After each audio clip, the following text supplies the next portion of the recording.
They always use words like ruthless and dangerous when they talk about men like him.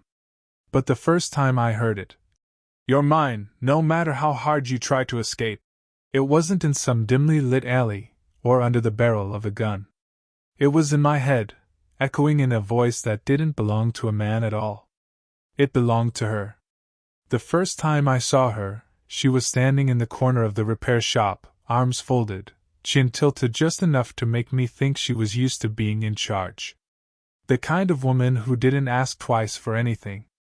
Her hair was pinned back too neatly for the chaos of the place, but a few strands had slipped loose, brushing against her cheek whenever she turned her head. I was supposed to be fixing her car, an older model, stubborn like it refused to let go of its past. She told me she liked it that way. She didn't smile when she said it. Just dropped the keys on the counter and looked straight through me like she was trying to decide whether I was worth her time. "You'll have to be patient," I said, fumbling more than I should have. "Parts for these aren't easy to come by." Her eyebrows lifted. Not mockery, not surprise, just the kind of quiet that makes you feel like you've already said too much. Then she nodded, slow, deliberate, as if agreeing to something heavier than waiting for car parts. Most people filled the silence with chatter. She didn't. She let it stretch, and I could hear the tick of the wall clock, the buzz of the fluorescent lights, my own throat going dry. Finally, she glanced at the half-empty mug on my workbench. "Cold coffee's worse than no coffee," she murmured. I laughed too quickly, more of a bark than anything. "Yeah. Guess I forget about it when I'm busy." Her lips curved, not a smile, not really, but the smallest shift, like she'd seen something in me I didn't mean to show. Then she reached over without asking, slid the mug closer to me, and pushed it just enough that our fingers almost touched. Almost. That almost felt like it hummed between us. She didn't say anything else after that. Just turned, heels clicking softly against the concrete floor as she walked out, the air in the shop folding around her absence. I found myself standing there longer than I should have, hands still resting on the mug she'd moved. It wasn't the touch, it was the precision of her gesture, the way she knew how to stop just short, to leave something unfinished. That night, I kept replaying her voice in my head. Like I missed something, or maybe wanted something. The second time she came in, it wasn't about the car. Not really. She said she just wanted to check on the progress, but the way her eyes flicked around the shop told me she was looking for something else. Maybe an excuse, maybe a reason to stay longer than she had to. I was bent over the hood, hands greasy, shirt sticking to my back from the heat. When I looked up, she was leaning against the doorway, arms crossed the same way as before. But there was a small difference this time. The set of her shoulders wasn't as sharp, and she didn't seem in such a hurry to remind me she had better things to do. "You always work this late?" she asked, her voice carrying just enough edge to hide the tiredness beneath it. "Most nights." I wiped my hands on a rag, trying not to stare too obviously. "Keeps me out of trouble." That almost smile again. Just the faintest twitch at the corner of her mouth. Then it was gone. She stepped closer, fingertips brushing against the workbench like she needed to anchor herself. Her nails were neatly kept, but I noticed the small cut at the base of her thumb, red against pale skin. A slip of something sharp, maybe paper. The kind of detail most people wouldn't even see. "You look like you don't sleep much," I said before I could stop myself.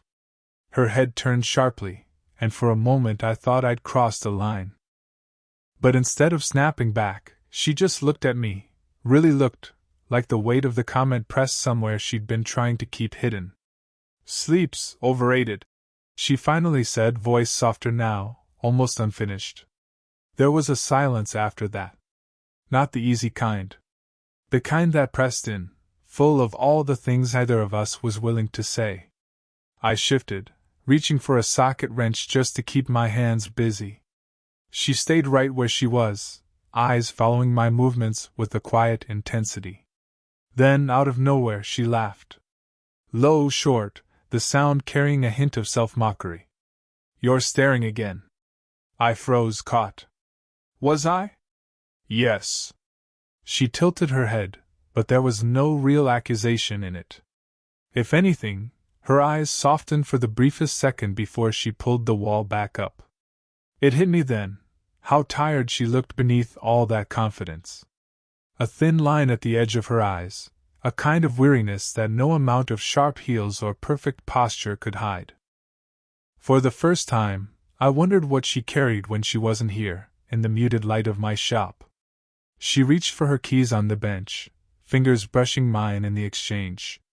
No accident this time. Just a moment that lasted half a second too long. She looked at me like she wanted to say something, but didn't. And that silence felt louder than words. The storm had been building all afternoon, clouds stacking up until the sky pressed heavy against the town. By the time I closed up the shop, the rain came hard and fast, rattling the roof and bleeding into the streets.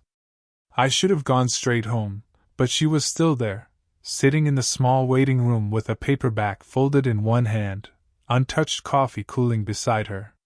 "You'll be stuck here a while," I said, shaking water off my jacket. She didn't look up right away. Just closed the book carefully, like she needed to set her thoughts aside before she faced me. "Seems that way." The storm swallowed the silence between us.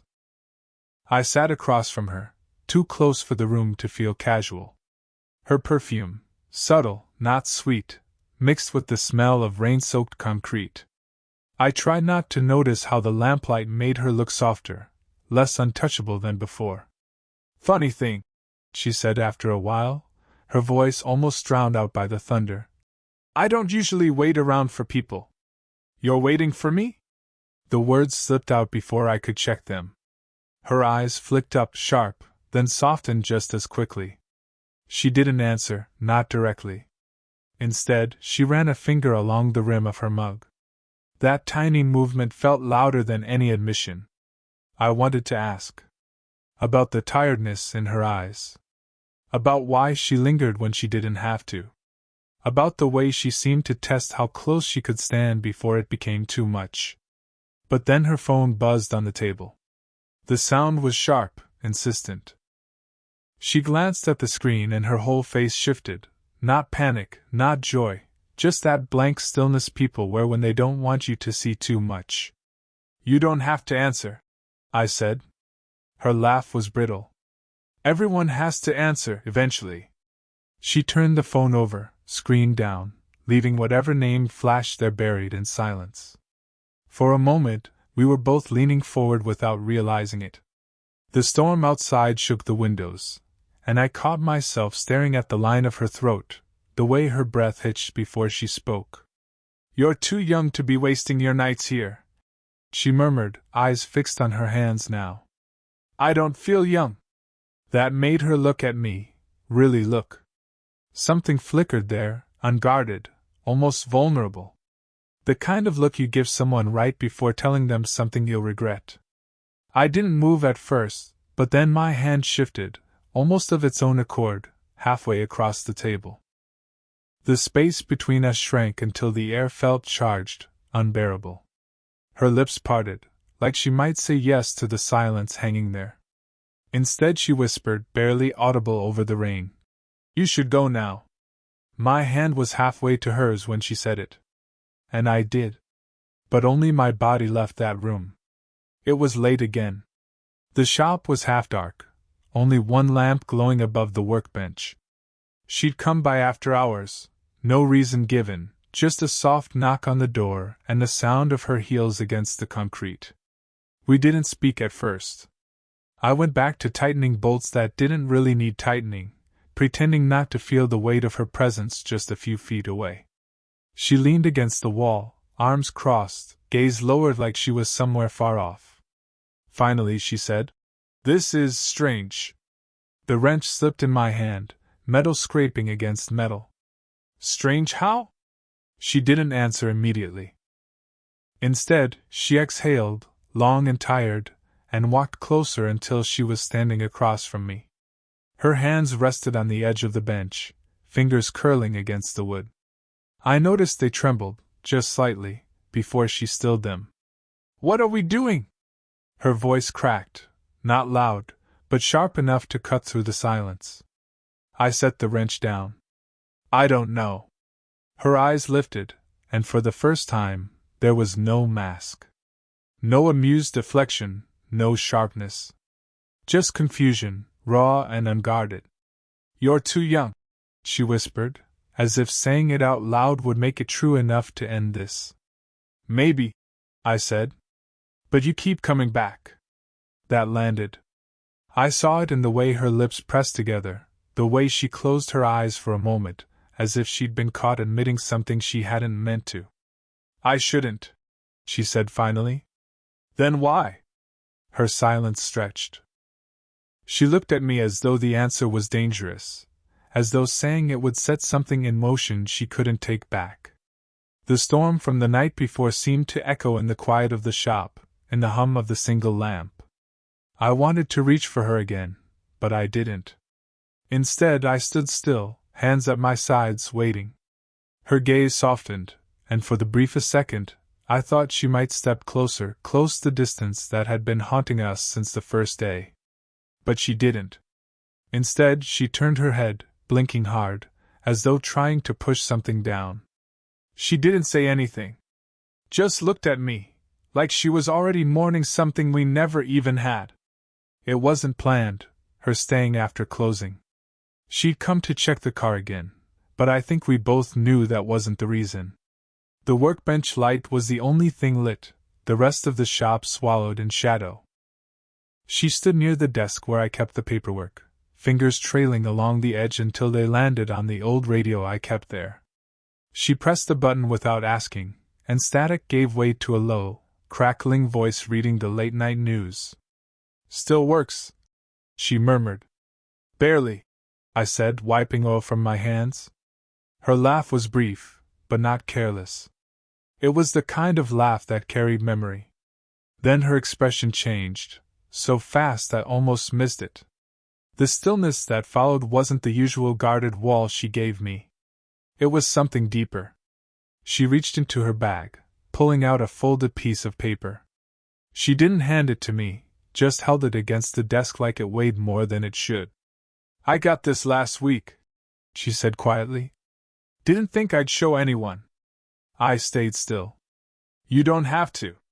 She unfolded it slowly, smoothing the creases with the palm of her hand. A photograph slid free, old and slightly worn at the corners.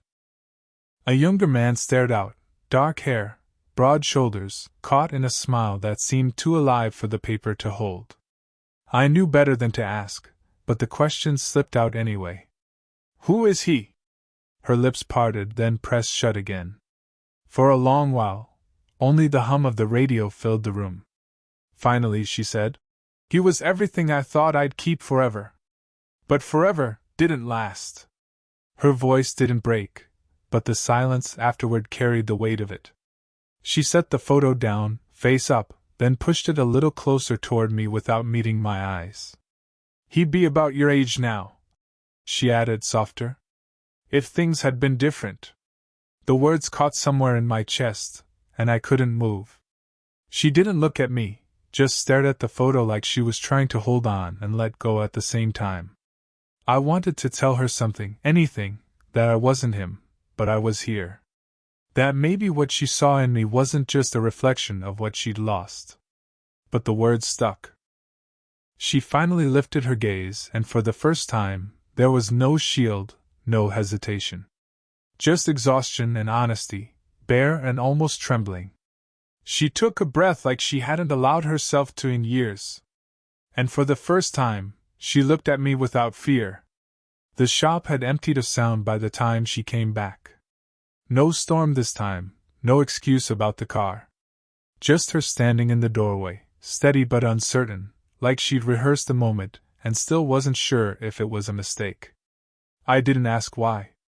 I just pulled a chair out from the corner and sat, wiping my hands on the rag I always carried. She stayed standing, arms crossed tight against herself. For once, though, it didn't look like confidence. It looked like armor she was tired of holding up. I shouldn't be here, she said finally. You've said that before? She almost smiled, but it slipped away before it reached her eyes. She walked over, slow, deliberate, and lowered herself into the chair across from me. The distance between us felt smaller than it was. For a long time, neither of us spoke. I could hear the clock ticking above the workbench, the faint hum of the fridge in the back. Ordinary sounds, holding space for something neither of us could name. Then she whispered, more to herself than me. I keep thinking I'll regret this. I leaned forward, elbows on my knees. And do you? Her eyes lifted to mine, steady, unblinking. Not yet. Something loosened in the air then. Not relief, exactly. Just an understanding that whatever this was, it wasn't pretend anymore. She didn't try to hide the fatigue etched into her face, and I didn't try to hide the way my hands trembled slightly as I reached for the mug between us. Her hand moved too, brushing against mine. This time, either of us pulled back. We sat there, our fingers just barely overlapping, not enough to be called holding hands, but enough to be undeniable. You're too young, she said again, though softer now, without conviction. Maybe, I murmured. But I'm here. Her shoulders dropped, like she'd been holding her breath for years and finally allowed herself to exhale. She didn't lean into me, didn't confess anything, didn't break down. She just let the silence stand, and in it, she was no longer guarded. We stayed like that, two people in a dim shop, fingers touching lightly, saying nothing. The kind of nothing that carried more weight than words ever could. She didn't say she loved me. But she let her guard down, and that was louder than any I love you ever could be. I think about that night more often than I admit. Not because anything dramatic happened, no kiss, no confession, no lines crossed. But because of how quiet it was. How it felt like the world shrank down to the space between her hand and mine, and for once either of us ran from it. Looking back now, I realize it wasn't about age, or circumstance, or even the strange way we found each other. It was about what happens when two people stop pretending they're fine. She taught me that strength doesn't always look like having answers. Sometimes it's the opposite, letting someone see the places you're still bruised, still uncertain. For her, it meant finally loosening her grip on the past she carried like armor. For me, it meant understanding that love doesn't have to arrive loud, or perfect, or even easy. Sometimes it's just choosing to stay in the room when silence feels heavier than words. We didn't fall into some fairy tale. That wasn't us. What we had was smaller, quieter, moments stitched together by glances, hesitations, the kind of pauses that say more than sentences. And yet, it shifted me. I stopped seeing myself as the restless kid who didn't belong anywhere. Because with her I did. Even if it was fragile. Even if it couldn't last forever. The thing is, love doesn't always announce itself. Sometimes it's a cold coffee pushed toward you. Sometimes it's someone admitting they don't sleep much. Sometimes it's just sitting in the dim light of a repair shop, realizing the guard they've carried for years finally slipped, for you. That's what I hold on to. Not a promise, not a forever, but the moment her eyes softened and the weight she carried wasn't hers alone anymore. She didn't need to say she loved me. She didn't have to. Because she let me see her. And in the end, that was enough.